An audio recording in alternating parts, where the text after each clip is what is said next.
The music was loud and throbbing as 50 strikingly beautiful models pounded down the white satin runner, carefully laid out between the chairs meticulously placed in rows. Mirrors reflected the images of the models and spectators. The models intersected with one another in a carefully choreographed pattern at the Chanel ready-to-wear show during Paris Fashion Week in March 2016.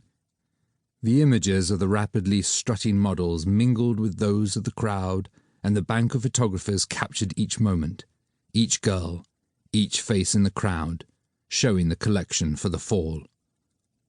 Veronique Vincent was the first model they saw. She opened the show in a ruby-coloured coat, and she was the last in a revealing black velvet gown, which trailed behind her and offered more than just a glimpse of her breasts. She was tall and thin, but not quite as emaciated as some of the others. Many of the girls looked dangerously thin, with severe expressions, flawless makeup, and sculpted hair. The atmosphere was pulsating with excitement, like the music.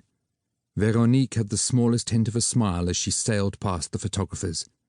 They knew her well. She was the star of every show she walked in, and had been for the past 4 years. She had started modelling at 18. She had dark chestnut-coloured hair naturally, but let the casting directors dye it any colour they wanted. She was famously easy to work with, and a consummate professional at 22. Some of the girls were as young as 15. Most were in their late teens, as she had been when she had started. Veronique had big green eyes and a ready smile when she wasn't working. Karl Lagerfeld, the famous Chanel designer himself, walked arm in arm with her when he took his bow at the end. She was a favourite of his, and the Chanel show was always the one Veronique liked best. It was flawless, just as she was.